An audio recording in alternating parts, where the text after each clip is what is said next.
Welcome back, sports medicine people. Hope you're all doing well. I need a new intro to saying that. I always put on the voice and say it as well, but I do hope everyone's doing well. Coming into Christmas, hope all the clinicians listening to this are excited and are having some time off. Yeah, do most people have time off over Christmas? Do you reckon? Yeah, well, I guess the patients that we see, a lot of them don't work in health, and they're quite shocked when I say that we're working over Christmas. We're the only people I know of that are still working. Yeah, I can see the pros and cons of both. Like, I feel like we don't really need a holiday because we had New Zealand, and Christmas is usually really busy, and people are in a good mood. I love working over this period. It's like a bunch of Saturdays. Everyone's just festive and... Yeah, and with the public holidays, I think we're open Wednesday to Friday. But I wonder how people feel. I mean, I guess if you want to go away for holiday, if they do close, you either have to take annual leave or leave without pay. Maybe you do want to stay in the clinic. I think, if you're a clinician, and I would be pretty confident that most people can have that conversation with their boss if they wanted to stay. They just open up the clinic and do the payments and things yourself. Which is pretty much what we're doing. Yeah. I think it's more for people that have kids and families, whereas we can be more flexible. Yeah. Do you think that a clinician working in private practice should be able to do their own rebooking and their own billings and be able to take the phone? Not they have to do it, but they should have the competency or the skills to do it. What do you think? Yeah. I think I think it's a good thing to know how to do. Some clinics, like where we used to work, there was a receptionist there all the time, so it wasn't something that we had to know how to do, really. Yeah, I think most clinics do have a receptionist or an administration there. Yeah.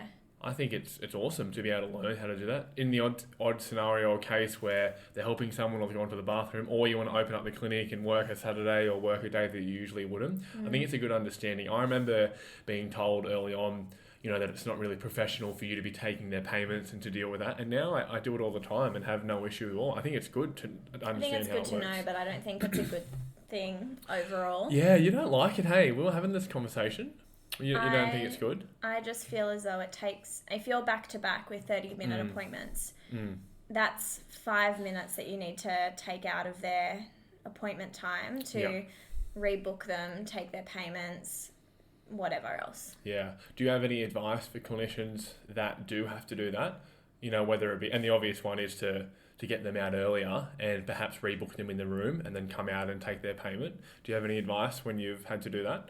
I actually think it's better to rebook them out at the front desk because I have found when I'm rebooking them in the room, because we've just had this big conversation in there, they're still feeding out information, and it just seems to make them take longer because they want to recite, all of the different things that they've got on every different day. Whereas if I'm sitting in the reception area taking their payment and rebooking them, they just tell me. Like, I don't know if it's like a mentality thing, or if it's just maybe it's just coincidence that that's happened and I'm just associating that.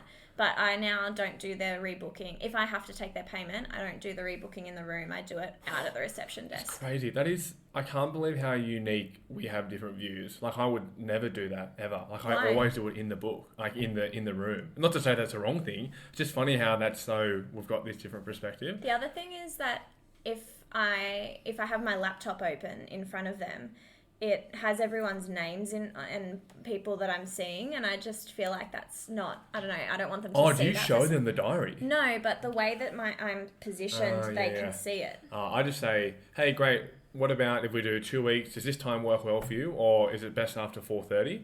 And then, because generally the time that they saw you, they can usually make work. So I just go, great, I've got a 5:30 in 2 weeks, does that work? Book you in there. And then you can come out, whip through the payment and go from there. But that's interesting. It's just unique how you've got different understandings. And usually we've sat down at the end, I'm at the computer and I'm sometimes saying, great, I'm just going to write down in your notes, we're going to check how your exercises are feeling, how your pain tolerance is, and how you went blah, blah, blah doing this next time. And then I go, great, let's see them. One thing that Justin mentioned to me very early on, he will, if he knows he's running late, he will walk out. So he always will clean his room, which I've got into the habit of, which is a cool habit to do. So when you walk out with a patient, your room is ready to go to bring someone else in. So he'll walk out and say, you've got John and Sarah. Sarah's waiting. Go, great, John, I'm just going to do a payment with you. Hey, Sarah, I'm just doing this payment. Do you want to walk in and go back in and get your shoes and socks off? And I'll meet you in there. Goes around, does John's payment, comes back in and then walks and sit down, which is pretty cool. It's efficient and it does save that little bit of extra minute. So that could get you back a couple of minutes. That's a good one. But it is a bit, you've got to definitely have the confidence to do that. And you've got to make sure your room's clean. I've done that before and my room was so dirty and I'm like, oh, now I've got to go and clean up. And anyway, didn't even know we were going to talk about that straight off the cuff. I think it was in the back of my mind and I wanted to speak to you about it. I mean, we did, how much driving did we do this weekend? We did 6 hours of driving. We only had the radio on, or we had only podcasts and books on for about 2 hours. We just talked. We yarned. Drop on the chin. Yeah, no arguments really either. Yeah. Oh, actually, except we had this one this morning on our long run. Yes, this wasn't even in the car. We were talking about power to weight. As in sports where... Endurance sports. In endurance sports where efficiency is a big factor in your performance. Do you think you need to be, or do you think it's better to be an ideal body weight? Did I say that right? No. So I was saying, is there for everybody a unique ideal weight where you have the best power to weight or weight to efficiency?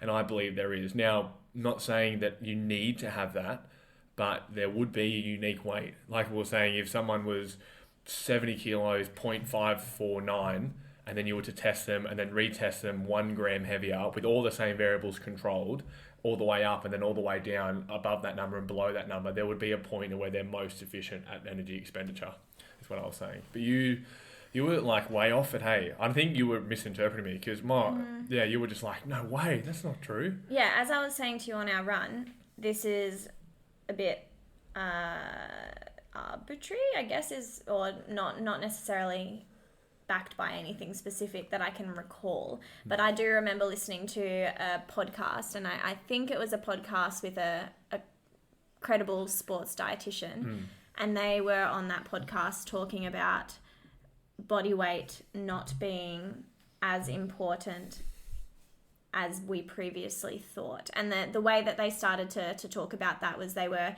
debunking some of those old myths that I know that I've previously heard before, where if you lose 1 kilo, it will improve your performance by like 5% or 10% or something like that. Yeah. And they were saying that those things are disproven.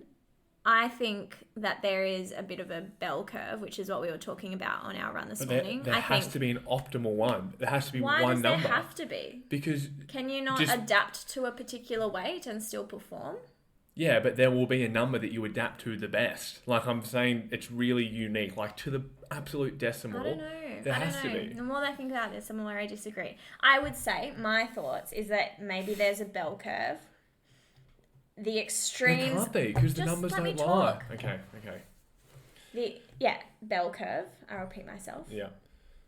The extremes of the end of the bell curve, obviously, or maybe, are not ideal. However, I think there's a broad range of weights in between that your body can perform well to and adapt to. Perform well, yes. But I'm saying... if you were to control for every single variable and do the same test over and over and over at a different gram of body weight, or even a different kilo of body weight, let's say, there would be a weight where you are the heaviest and perform the best, or whichever way you think about it. Like, you can still perform well, of course, and this doesn't really apply to anyone unless you're an elite level, I would assume, but there would have to be some weight where you do perform the best.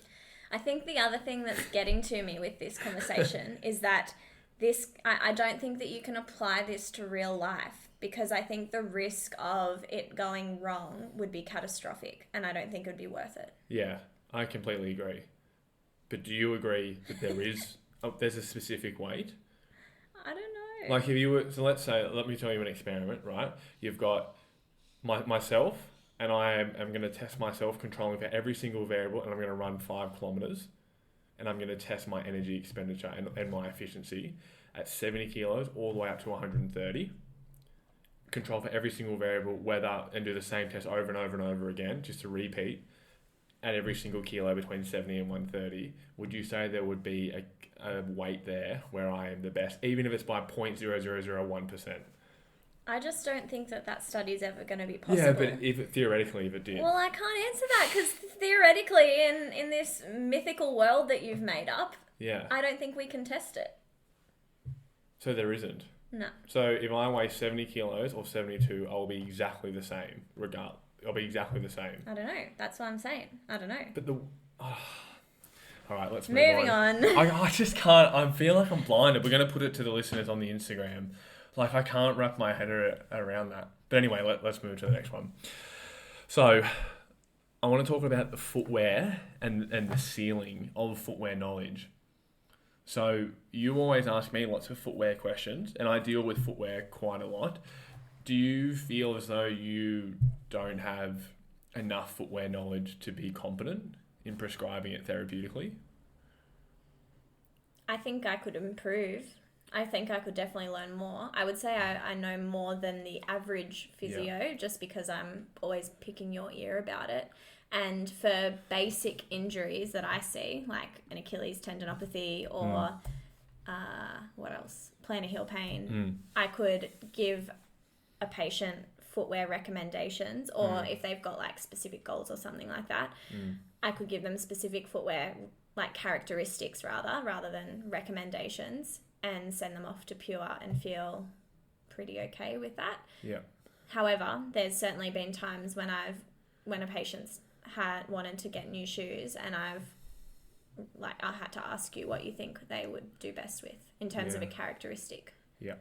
Yes, I could improve, definitely. Do you think as you've learnt more, you've been able to not offer that much more? Like, as your knowledge increases, do you feel like your recommendations vastly change? I was talking with someone during the week about having a really good understanding of general footwear to give that advice, but there seems to be this ceiling, or even what do they call it when...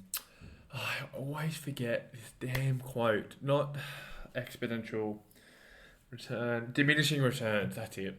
There's a point of diminishing returns where the more you learn, you can't actually offer that much more. You really probably only need to know the basics for 99% of people. Yeah. Yeah. Yeah, I get what you were saying there. Yeah. Do you think, like you were saying, Achilles or rocker or a forefoot condition, or if they've got heel pain, like matching it up, and I posted about this on the Instagram, just matching up what you think they need from their foot and ankle and lower limb to the shoe, and then matching that with their goals. And for most people, if they're seeing someone with a really cranky compressive heel pain and they really like something cushioned, or someone with a forefoot condition and they really are aggravated when you flex their toes, having something with a forefoot rocker for the forefoot or something really cushioned for their heel is probably about as far as it needs to go, because you can't pick what's going to be comfortable. However, you don't know what you don't know. And I feel as though you've only recently gotten on board with that whole anatomically fitting shoe. Like, that's a really big thing that you've been talking about lately, which I haven't heard you talk about. No, ever. Like 6 months ago. So imagine if we had this conversation 6 months ago, and then now you know about the anatomically fitting shoe. So maybe there's more things out there like that you could possibly add to the list, I guess. Yeah. That was a completely new concept to me. Like, I knew nothing about that at all. So that was completely unique. Whereas what I'm saying here is like knowing the ins and outs of the shoe and where the rocker is placed and how the cushion sits and all that kind of thing. Like the actual really morphology of the shoe. How much do you really need to know, and how much is that going to give you a clinical return? I don't know. And I was just wondering what you thought. Because as you learn more, do you feel like, I'm heaps more confident now giving footwear advice? I mean, I don't know as much as you, so I think I could still learn more.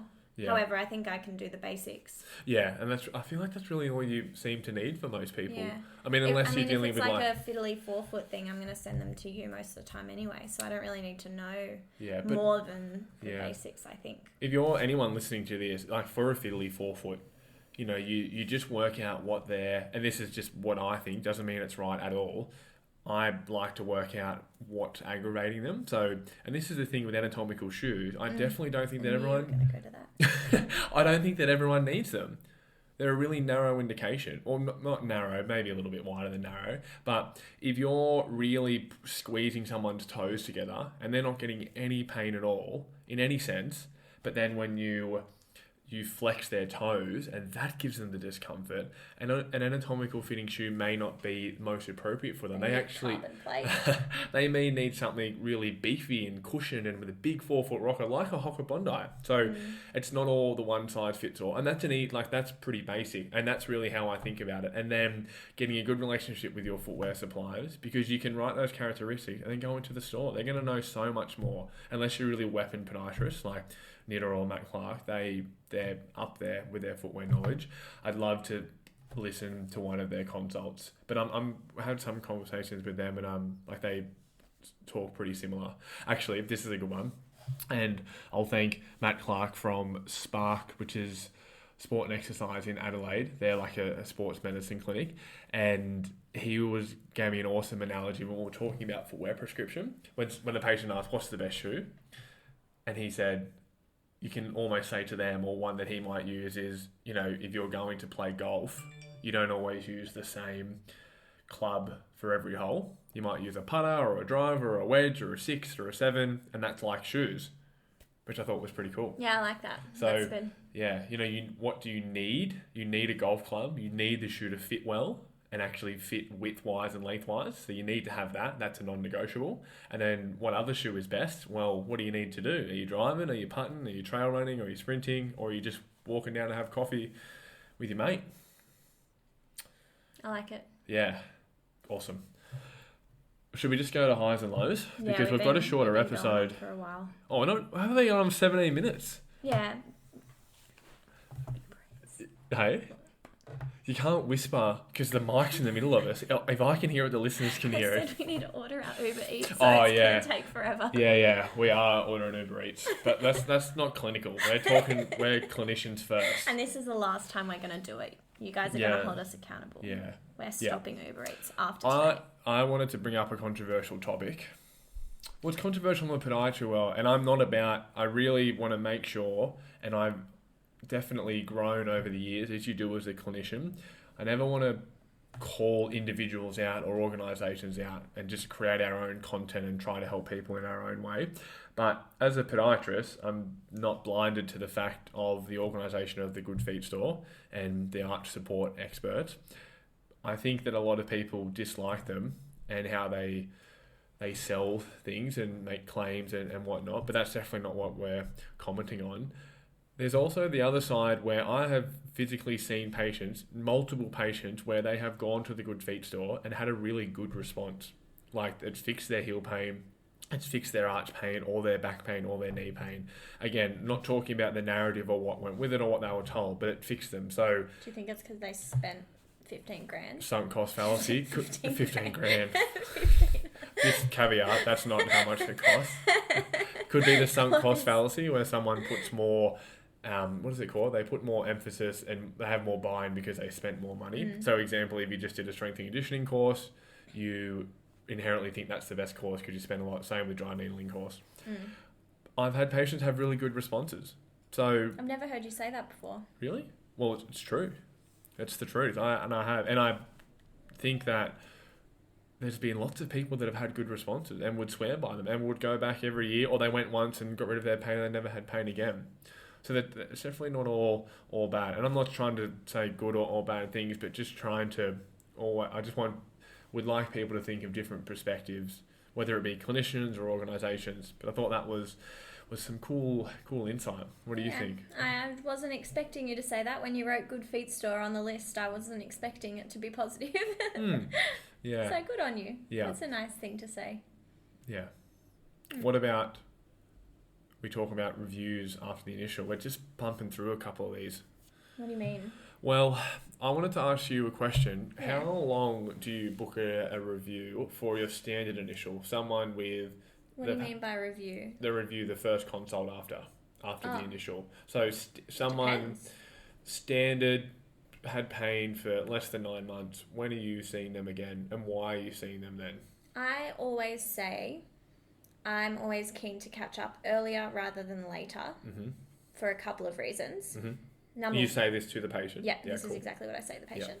For a couple of reasons. Number one is I want to do some further testing. So I'm going to take you into the gym next door and we're going to test your hip abductor and adductor and extensor strength on the force frame, which is going to give us more information about your problem, and it might help us, and it will probably help us guide where we take treatment next. A couple of other reasons is one is you're going to walk out of here and either feel worse, and if that's the case, I want to know about that as soon as possible. That's unlikely, but it's possible. And if it is the case, then I want you to call me straight away. The second thing, which is the more likely thing to happen, is that you're going to walk out here over the next couple of days. Hopefully things start to feel a little bit better, or they might not change. And that's probably pretty normal. That's probably what I predict to happen. And then number 3 is that you walk out of here and have no pain at all. And that's a bit of a joke, and they have a little giggle, and they say, nice. I hope so. Nice. Good. And then from there, I'll say, look, I'm always pretty keen to catch up, within the next week. If it's a Monday, then I'll try and catch up before the end of that week. If it's towards the end of that week, then I'll try and catch up sort of earlier the next week. Yeah. And I like to front load my appointments, which we've read my spoken mind. about. I was going to ask you about that. So that means, if you're not sure about what front loading means, it means having appointments a little bit more regularly at the start of your seeing that person and I think the main reason that I like that is to continue to reinforce the same messages that I've said over that first session, because I trust that they're not going to remember much of it. So reinforcing a lot of those same messages, as I said before, gaining further insight into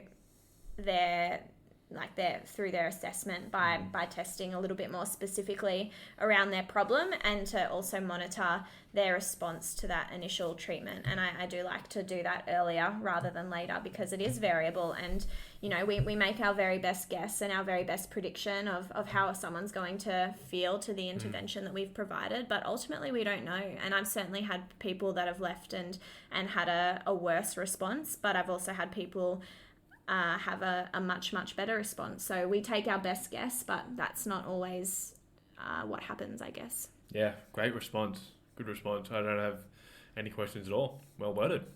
Thanks. What do you think about the psychology of children and habits? You don't see that many kids. So when seeing kids in the clinic with parents generally accompanying them, and how pain and sensitivity and things that kids feel can be the first time they've ever felt that, or it's something new for them. How would you address, when you're quite confident, and you don't have to answer this, if you had a young boy or a young girl grasping at their knee and saying it was sore, and that's why the parents have brought them in, and you're pretty confident based off your testing and questions that it's more of a habit for them to just say it's sore and they don't want to do activity, or they just say it's sore and they get out of what they're doing. It doesn't happen very often, and it's a really tricky thing to address in the clinic, because you want to be sure, but you also want to have barriers in place to make sure, just in case that you're wrong. What do you think?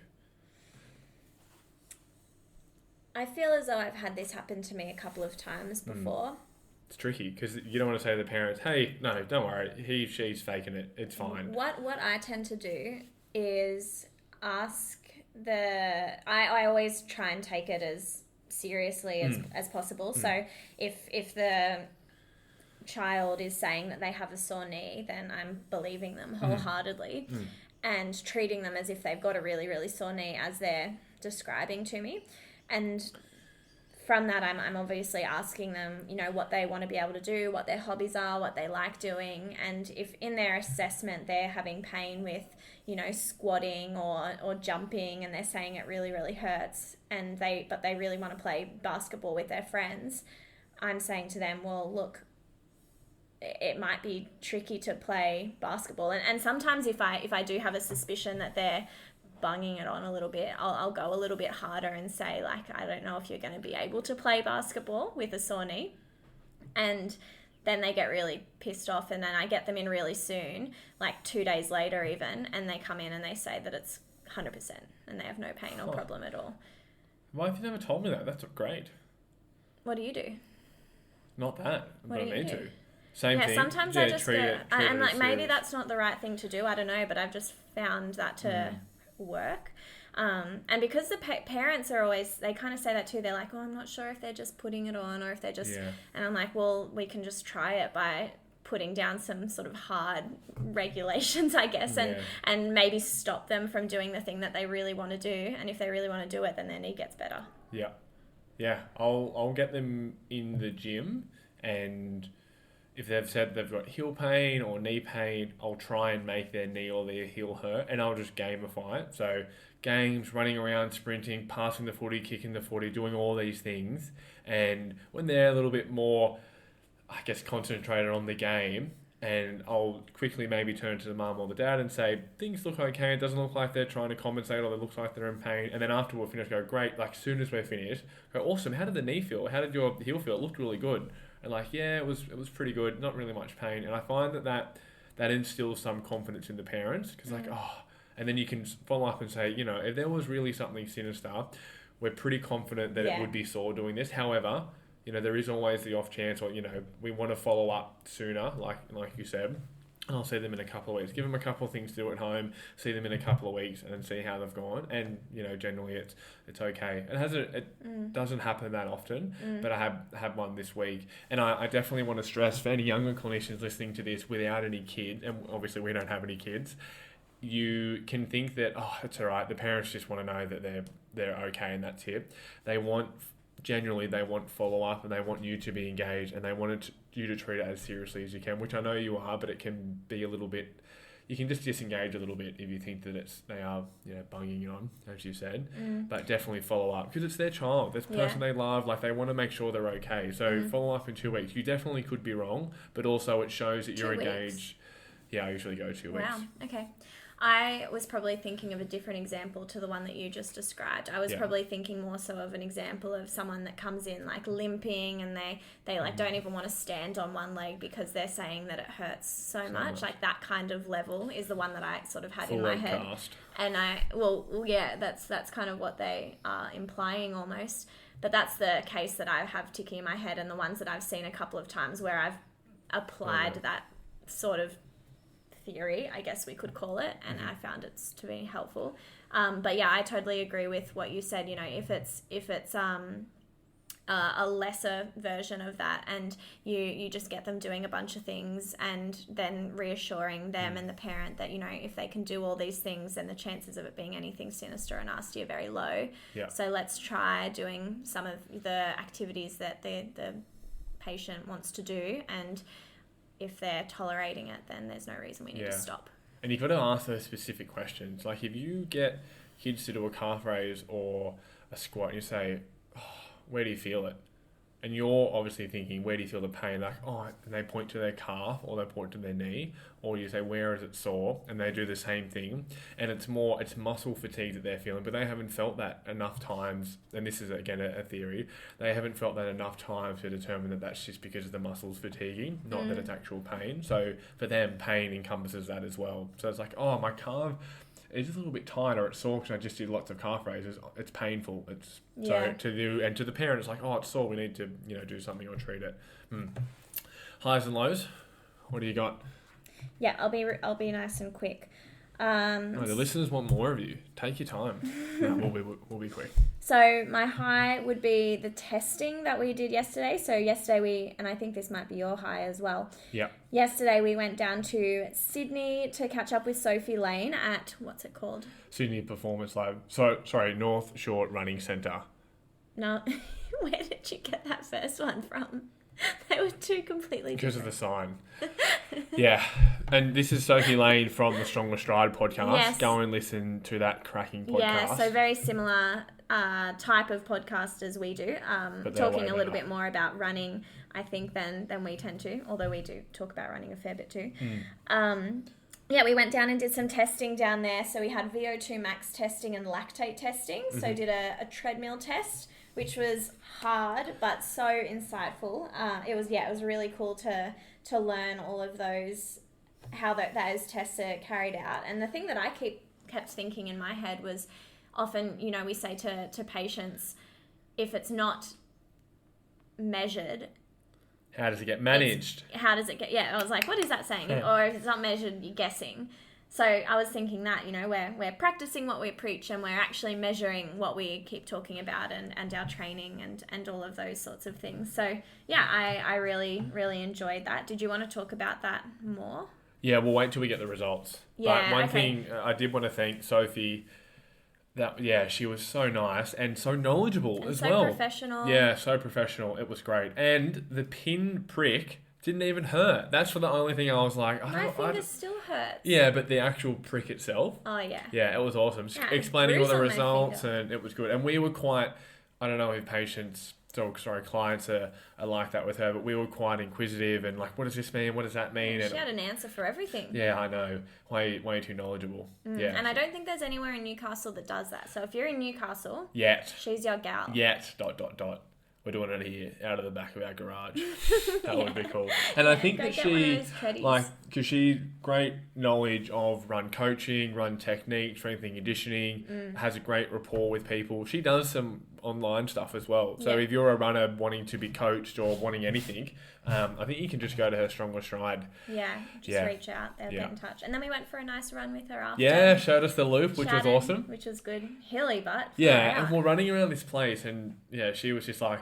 Tree, head, rock, left, bush, 2 meters out, left, she knew that route like the back of her hand. She did. Yeah, it was great. That's definitely my high as well. That was awesome. Want to finish with a low, and we had actually... I've actually got lows today, this week. Well, we've got a similar one. We didn't even know until we wrote it down. So, I don't know if I've ever heard this talked about, but having cancellations can... And it still happens to me now, and I will be completely transparent. It makes you feel crappy. That's exactly what I wrote. I take it personally. I'm getting better. Yeah. But I do. I feel offended. Yeah. And I shouldn't, but I do. I had, and our initials are an hour. I had 2 initials and a follow-up, which is 2.5 hours. I had 2 initials reschedule to next week, and then 1 cancel. And we get like a follow-up in an email why they cancelled and things. And this person's son was sick, had to go and pick him up from school. Anyway, all completely fine. No reason to take it personally at all. They've rescheduled in the diary. Things happen, completely normal. But you do inherently feel like, and I'm trying to look at the positive side, you've got extra space in your diary to do blog posts or media or sitting with other clinicians and do that kind of thing. But you really do take it personally as a clinician. It makes you quite sad. And it was, I went and grabbed a coffee with Justin, and he could even tell. He's like, you definitely, like, that affects you. And I was like, it really does. It does. I don't know if other clinicians feel like that. It's always affected me. It's always been a thing that gets me down. And I do think I'm getting better at not letting it get me down. Yep. However, on Wednesday, it was bang, bang, bang, just appointment after appointment, cancel after cancel. Yeah. Well, reschedule, same as you. Often it's a reschedule rather than a hard cancel. Yeah. Probably a few cancels in there too, like leading up to Christmas and things like that. But and it hurts my heart. You're going to have it happen. You are, and we always try and say this, and I think it every day because we post a lot of content and we talk with a lot of people. If you think that Kelly and I get it right all the time and have patients see us and always come back and we get 100% of the results, that is definitely not the case at all, and definitely never say that it will. And I would be surprised if there's any clinician out there that actually gets those results. You will have people that you see that just don't get along with you, or you say something wrong or something and they cancel, and that's completely fine. And it can be difficult not to take it personally, but you definitely have to try and reflect on, why it happened, and then also what you can do to become a little bit more resilient, because it's always going to happen. Or talk to your mentor, talk to other people, reach out to us even. We have it happen all the time and still do. But you've got to try and develop. What advice would you give to people? I always, if I feel like I've had a heap, actually I do this every month anyways, but I'll go into my recalls list and just look through the people that don't have an upcoming appointment from the last month, and I'll call them. I guess calling's tricky. Like, a lot of the time I feel like I am leaving messages. But I think that always makes me feel better, because more often than not, if people are answering, they're saying that they're either better or something. Like, it's not often that people aren't coming back because of a... And you think the worst. You do think the worst. The funniest one I've ever had, and I might have spoken about this on the Instagram, is I had this person that I saw for chronic plantar heel pain for a couple of sessions and cancelled. Tried to call, email because I thought I was like, we were getting better, things were going really well, we got along really well, didn't know what happened, and then like so many months later, her husband come in and had in the notes that she had referred him in, and I was like, how is she? Like I saw her, and then and it was like, oh yeah, the heel's fine now, everything's going really well. She's in, and I was like, just send me a pigeon, just say, hey, the heel's better, like you know what I mean? They're funny, those ones that like drop off and then they just book in online, and you're like, oh. Yeah, or they send someone to. And I mean, I don't know if it's because you really want to do a good job or you care quite a lot. I do care, and I don't know how many patients listen to this, but you really do care. And you love going on that journey and being a part of that. And you really want to see them get, because it's stopping them from doing something, and you can help be, somewhat of a tour guide to help them get to the end of that journey. Yeah. Yeah. Cool. My other low links to that low, and it's that I am terrible at maximizing my free time. Ooh, when I have big blocks of availability, that's when I'm the worst for getting stuff done. I'll agree. And I can say that because you're my partner. About me. Yeah. Yeah. Because you always text me about it. So on the days that I'm busy, I get so much done. Like letters, I'll get them done in like 2 minutes, get all my notes written. Whereas if I've got hours, I just walk around and chat to people. Yeah. I'll make a few cups of tea. Don't do anything productive. And I don't know what I do know what to do about it.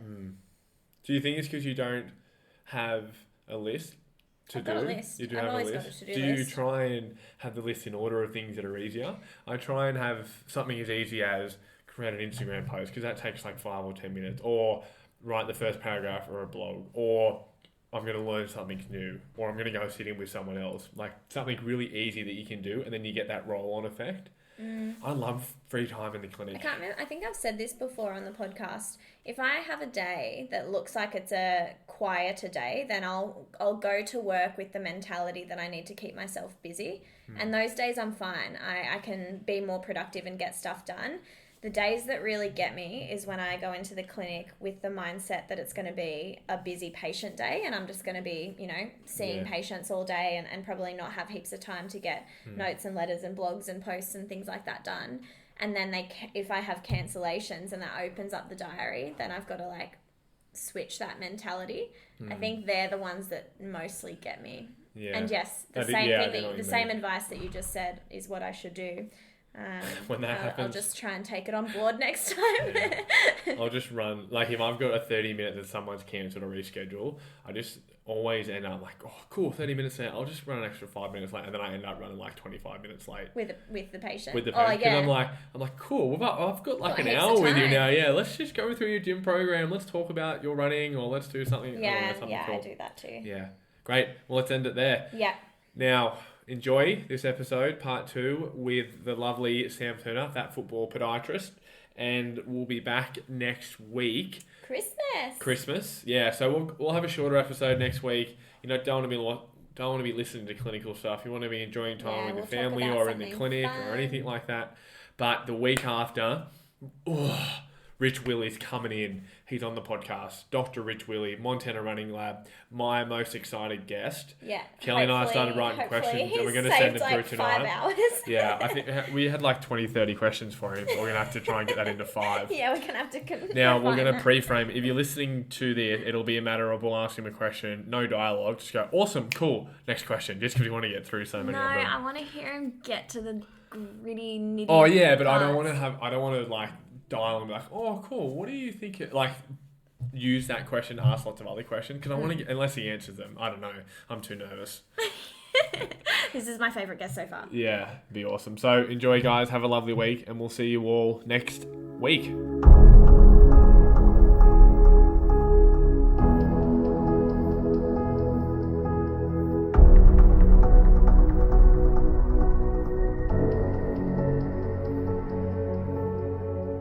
A bit vicious, but you can spot stretch areas, or if you got someone with a pretty nasty elevated second toe that you're starting to get that pressure on top, you can spot stretch it. Yeah, and you're better off spot stretching it over a longer period of time rather than a short period and for it to shrink back. Yeah, So I love that's that spot stretching. And I can think of the little deformities and bony exostosis and things around the midfoot and toes and stuff. That's good. and yeah, you can just work with that. So like this is $90. Yeah.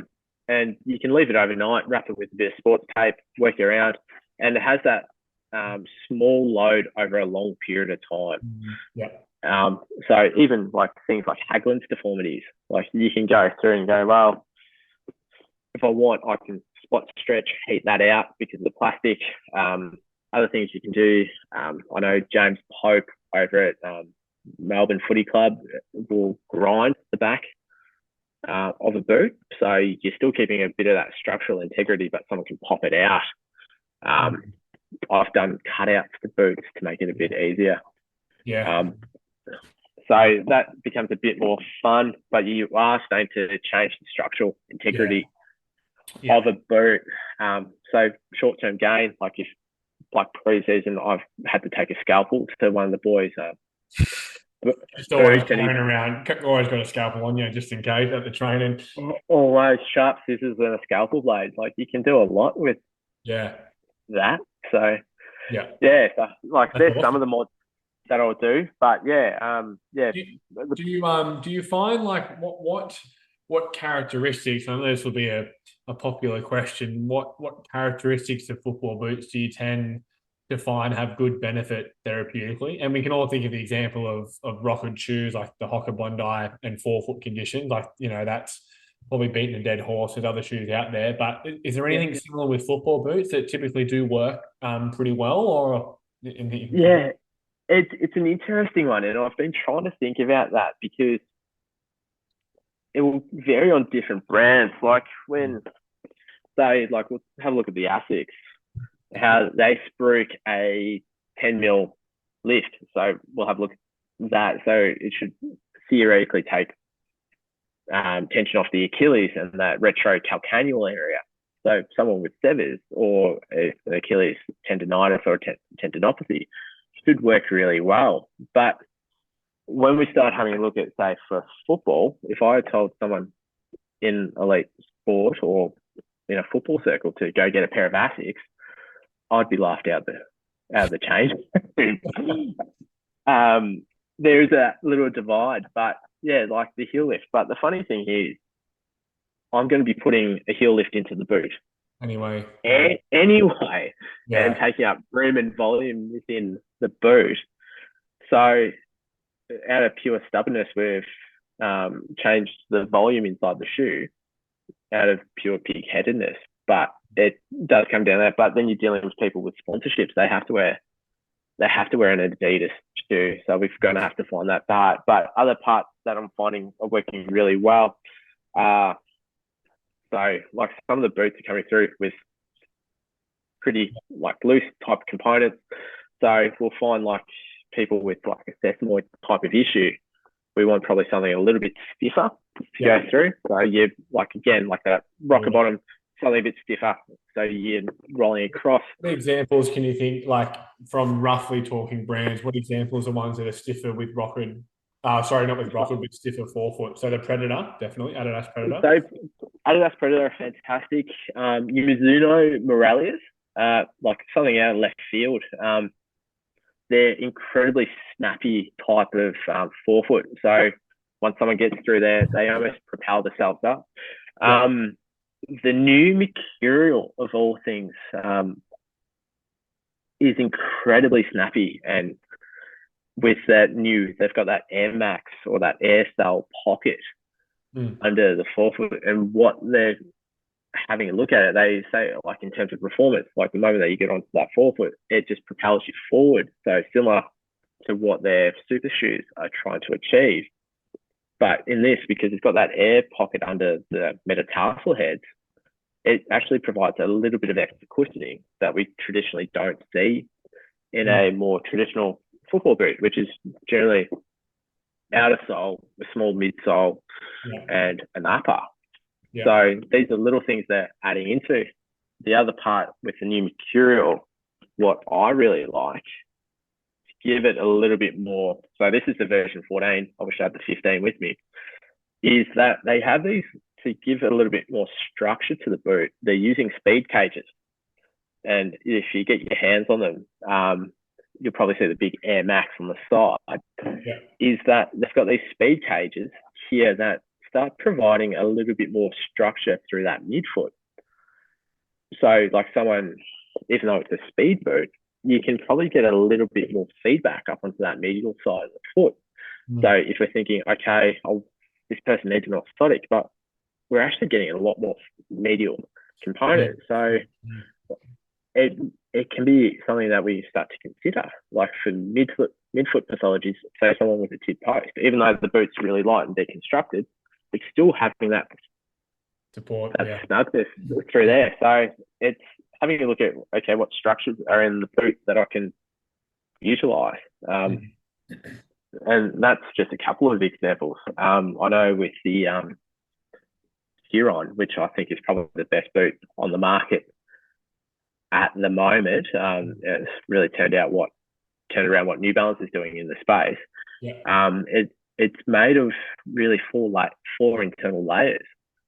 So you like say something like your Tiempo, is really internal tongue lacing, then that's really about it. Whereas the new Huron will have a internal layer, then it'll have a secondary layer which will provide lockdown, then it will have a third layer of lacing on the outside. So you're already getting that nice snug fit, then it has that added benefit. So it's actually a really stable speed boot, which shouldn't necessarily be in that column. So it's more akin to something like your control or touch type of boot, but in a really light speed area. So perfect for people playing at the front of the pitch, but even in terms of an AFL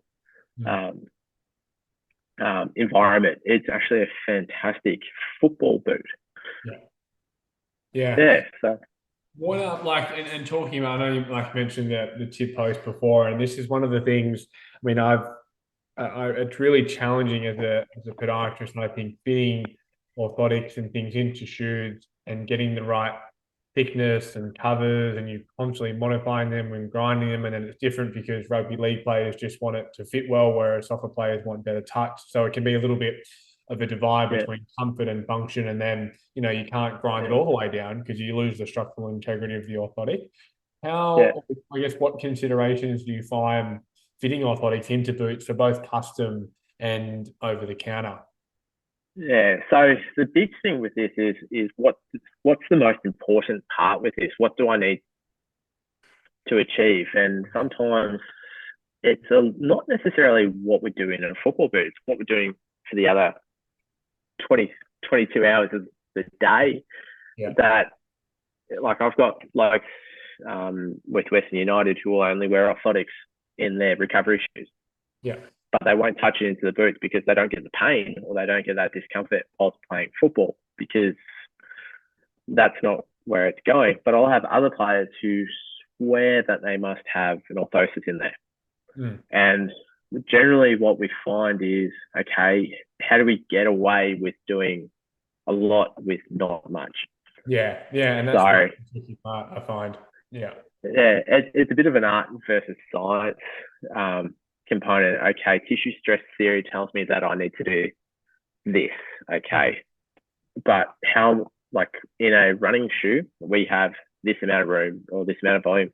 In a football boot, with half that. So like a key thing is I'll do a lot of padding. So having a look at, okay, someone with a sesamoid injury, I might be having a look at doing a plan to cover 2 to 5. But then I'll be with felt, or what do you use? I'll use a bit of EVA. EVA. EVA is fantastic. Dollar's got some amazing prefab pads that I think you can do most things with. Or I'll get in there myself and draw out the pad and stick it on. Are you just onto an orthotic and then putting it in, like just a semi, like an over-the-shelf one and grinding, or you're just doing a pad by itself? Or I might just do the pad onto the sock liner. Because again, like, it's simple, it's easy, but if I need to, I'm probably work on how do I get the most with the lowest dose through there, because again, like I've maybe only got 3 mil to play with. Yeah.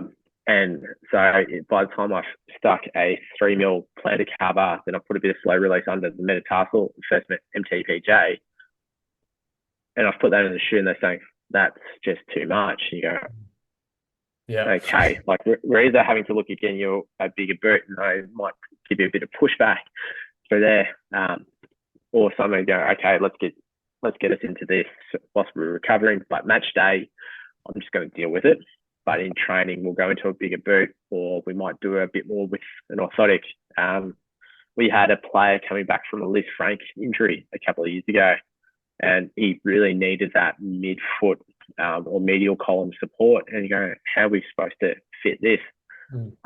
So we did an EVA device, and we've had to do a bit of grinding back at that stage to really get that nice support, change his laces to give him a bit more volume into the shoe. So eventually this ended up being maybe 2 mil at the forefoot, not as much loading as we would have liked in a traditional rehab setting.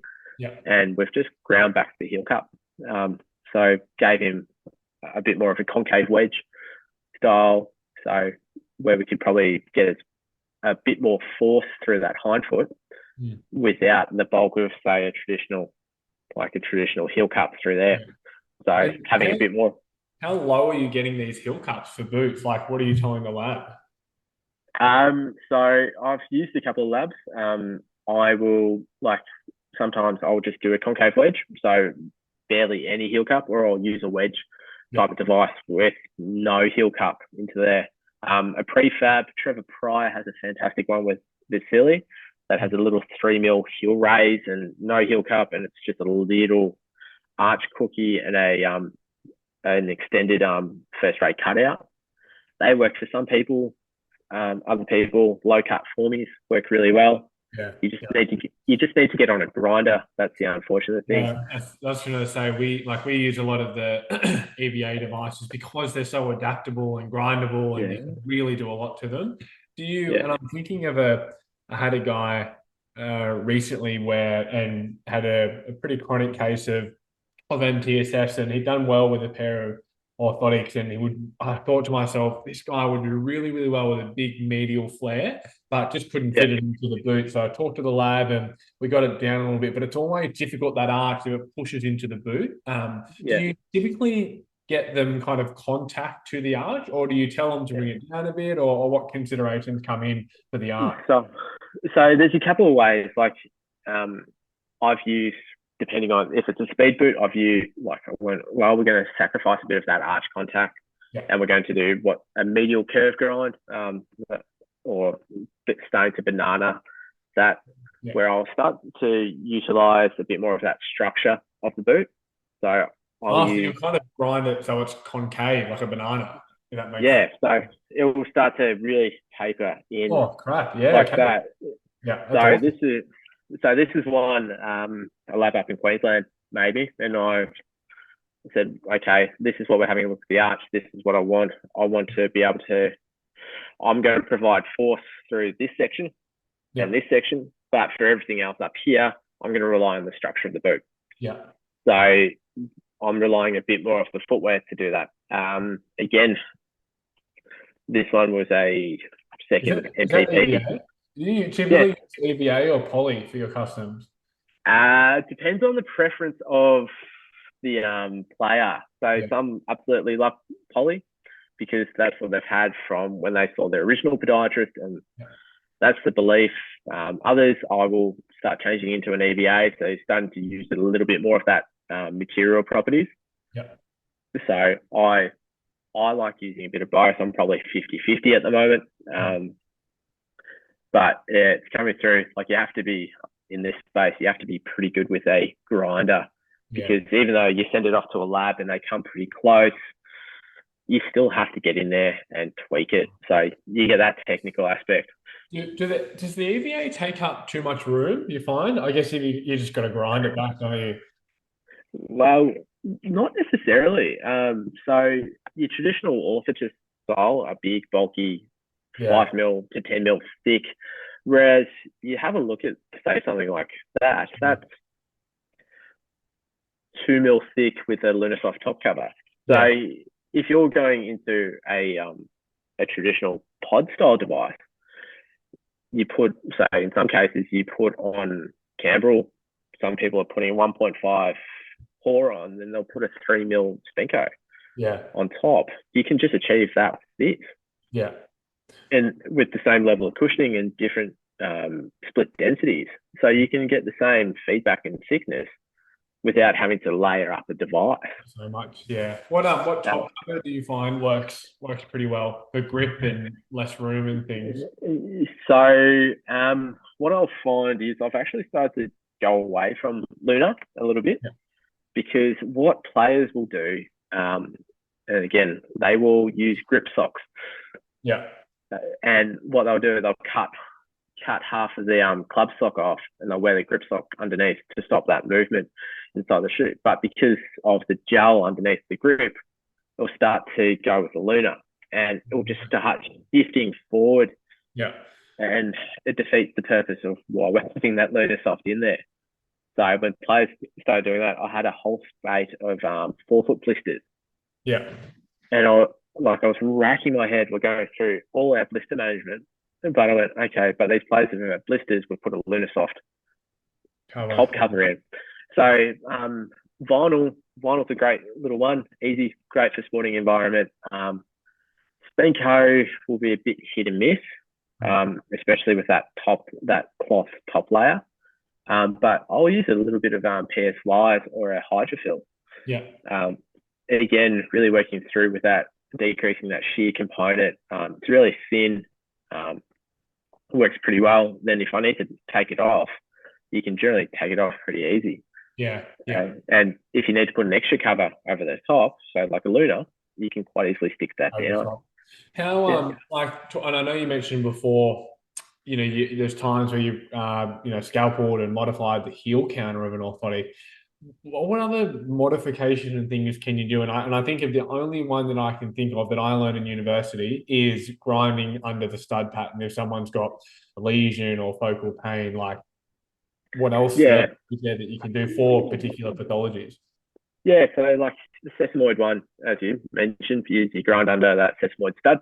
Yeah, that's a pretty good, quick, easy one that you can do in clinic. Yeah. Other ones that I've had a look at is by increasing surface area over onto that lateral column. There's some little labs out there that are doing stud conversions where they can add another stud closer along that fifth metatarsal shaft to help distribute that load more evenly over there. So that's an interesting one to have a look at. Like do they send do you send the shoe off or do? Yeah. So what you do is, Raf's going to kill me, is that you say, I want something here. I want to make it just a simple TPU stud, not all the way up there, but once the person starts loading up laterally, rather than having just two studs and going all the way across, that we can distribute that load a little bit more. And they grind through the sole plate. They use they hammer in a receptacle and they put a screw in stud. Oh, that's awesome. Is that, do the labs in Australia do that? So you need to know a good orthotist. Or there's 2 boot conversion services in Australia. One's based in Sydney, one's based in Melbourne, and that's what they can do. I know Athel's doing a lot of this over in Aspetar with that, which is a quick and easy one. Other things to do is, as you're aware, like simple things are changing the laces. Yeah. How many people keep their laces at factory settings? Yeah. Like they go, I'm going to pull it up really tight here to lock it down, and you go, well, let's just change that. Or they're not getting enough room up the front, you can just bring that lace back. Sometimes it's the most simple change that makes a world of difference. I like stretching boots. I like heating boots, heat gun, all that, like little lesions that you can find to help stretch. Even like if it's towards the end of the season, I had a bloke with tremendous bunion pain, and all we did was we took a scalpel and said, well, it's your last game of the season. Let's throw everything at it. Let's just do a little cross into there to help give it a bit more room. Didn't fix the pain, but it certainly reduced it. Yeah, as in just like not cutting a circle in it completely, but just like a square to stretch the leather.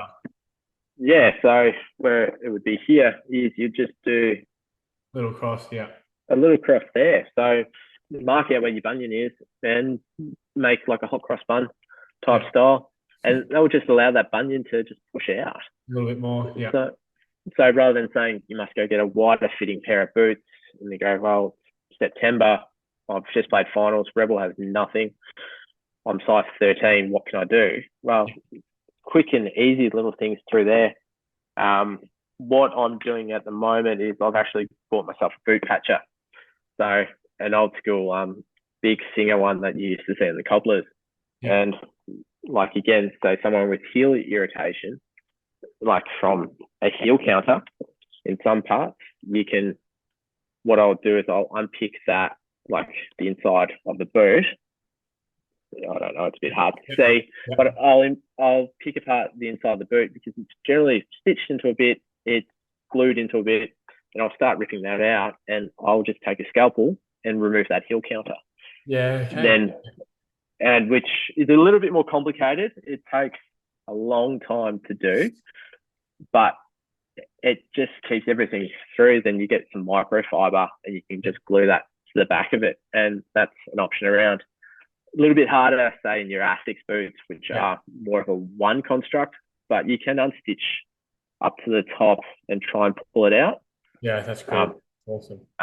The thing that I'm talking with these guys is about how do we have a look at removing the sole plate and seeing if we can do an external raise outside. So, which is probably the hard bit. Like you can do something like on your Ultimates because that's an EVA midsole. Yeah. And doing a little bit of a split raise. But as opposed to say you person with a limb length discrepancy or who's just walking, not putting a lot of load or force through the boot, it's okay. But you're getting these players up to 16K in a match, they're putting huge rotational changes through a boot. Unfortunately, the EVA doesn't hold up if you put something under there. So you're almost having to reconstruct the whole boot. Was it Michael Kitchington? So Kitch was having a look at that, which is something interesting, but it just becomes a bit hard because what you would need to do, say, in something like your Tiempo, is you can heat that sole plate off, but then you would have to stick EVA, Blake stitch it, then put another sole plate on. But unfortunately, Nike won't give you the sole plate. Yeah. To do that. No, they don't do that either. No, so in clubland or local land, you're not going to do that. Obviously, your professionals go over to Italy and get their boot made to their specifications. But for us buying off the rack, you have to get a little bit more clever in those regards. But yeah, there are a couple of ones that I like doing. I like them. That fifth metatarsal one's a cracker. I didn't even think of that ever. I didn't even know you could do that. I could think of many a case where just having that extra stud would make all the difference in regards to redistributing force. That's bloody awesome. Do you we'll finish it with probably your most favorite question is, do you have a favorite boot and why? You kind of did mention it, the Mercurial. Yeah, so like the Mercurials I've mentioned a couple of times. They look nice, but like a big catch-all type boot that I like working through is like a Tiempo. Yeah. I used to be an Aussie Rules boy, and like you get me in a pair of Tiger Rules, and I used to love all that. But now looking at different things, I'm starting to actually go back to Nike, which nearly breaks my heart because during uni you're told don't go Nike at all. Like that was back when the Nike Freeze came out, causing a lot of issues. But in terms of football technology, probably the Nike Tiempo Legend, so the most recent iteration. It's got wonderful kangaroo leather. It's got little padding up into the arch. you can do a lot with this boot. It's just a wonderful catch-all boot. The one that has probably taken me by surprise was obviously the New Balance Furon version 7. That's really starting to change the market, and they've finally got it right. Yeah. We feel like the version 6 was wonderful, but this one has just stepped it up. Like in true New Balance fashion, like we've seen recently in terms of running shoes, like they're starting to make huge inroads and fashion stuff. But in terms of football technology, it's coming along in leaps and bounds. Like they're never going to take the top 2, but they're going to be pretty fantastic. Just not enough people want to give them a chance because they associate New Balance with your dad and your 64s. And probably the boot that I haven't enjoyed this year is with companies starting with A and their recent iterations. We're just finding a lot of complaints with what they've changed in their versions. They've changed the upper. The gluing isn't as solid as it once was, and players are complaining about touch. They've changed the forefoot state, which is like something really different. So when we think about that, how we're starting to go from more of a rocker type position, they want to have a look at that as you go and propel yourself forward. But players who like dribbling or having their foot and being able to move, the toes are already there and they've got no more range to go. It's causing irritation. Then the feeling of it, the upper is really synthetic and plasticky, and you can hear an audible pop when you move. And most of the players that we've had in them have actually don't necessarily like it because of these things. Whereas the previous version, like they stocked up, and I wish they had it stocked up because they waxed lyrically. The upper really molded. They had fantastic lockdown. It was light. The glue held up, and they've absolutely loved the previous version. Whereas the most recent version, no one's touching. And it's pure marketing, and you're seeing a lot of young players wanting these because they look amazing. Yeah, you probably know the one I'm talking about, but that's the whole thing. Like having a look at it, we're finding a lot of issues with forefoot work and like top of the toe, dorsal IPJ issues, like from rubbing onto this boot because it's just got no give, or it doesn't mold as quickly as say like a Mizuno would do, or what the materials have done. Interesting. It's funny. I mean, it seems to happen by the sound of it in football boots as well. They do the same thing with running shoes. They just the iterations and they change things. And I mean, they obviously got feedback from somewhere, but you do wonder at times where it comes from. Yeah, and like these are the things. Like again, they have like the big brands will have thousands of professional footballers trying it. In the latest material, Nike really focused on women's sport, which was phenomenal. And they had a look and they got players to mark on the boot what's happening, where it feels, what's not working, what works, where's the touch feeling. And they took all that, a thousand professional players' opinion and modeled that into the most recent version of the 15. Yeah. And you look at that and go, well, that's just amazing through it. So they do have that R&D, and obviously, wouldn't be bringing these out without that R&D behind. Yeah, like that's awesome. So what's on for the rest of the weekend? Well, it's about to bucket down rain in Melbourne, so as usual. Mate, you got to come north. Come where the sunshine is. The sunshine, I have to try and convince the missus, and we've got a really furry dog, so she might hate me. Possibly, mate. Thank you so much for coming on. So much appreciative. I think, and we'll talk about this because we'll do a kind of a top and tail, but some of those, like just that stud pattern or adding another stud, the spot stretcher, modifying the boots, like these things. And this is the whole reason why I wanted you to come on and discuss all this stuff, because it's all new information for me, and I'm sure for some other people they're like, "Fuck, I didn't even know that, Blake." But I'm excited to see what other people take from this, and if they need this information, because it's new to me, and I think it's going to definitely help clinically. No, and that's the big thing. I'm still learning in this space. I've been working in it for really 4 years in a professional aspect. Yeah. But I'm still learning little tricks and little things that's happening. I had a person talk to me the other day about lotto boots. I went, huh? I haven't had a lotto for 20 years. And like they're talking about, okay, they affect my shooting if I have forefoot. Like padding on top of the foot, it's affecting my shooting, but it's so comfortable. And I'm like, oh, okay, I need to look this up. And and going to get a bit more into the space, and how do we talk to our players and even other professionals about this. So again, I think it's an area that like we should know a little bit about it, and rather than sending off, oh yeah, go get X boot, because we've always worn X boot, but there's just so much on the market. And well, we do the same with running shoes, and it's definitely, I mean, people can say, and definitely say, not therapeutically, sorry, but clinically, the running shoes have a strong therapeutic effect. So why shouldn't we be able to do that with boots as well? Awesome, mate. Appreciate you coming on, and I'm sure we'll talk soon. And I'm sorry, I know I plugged it at the start.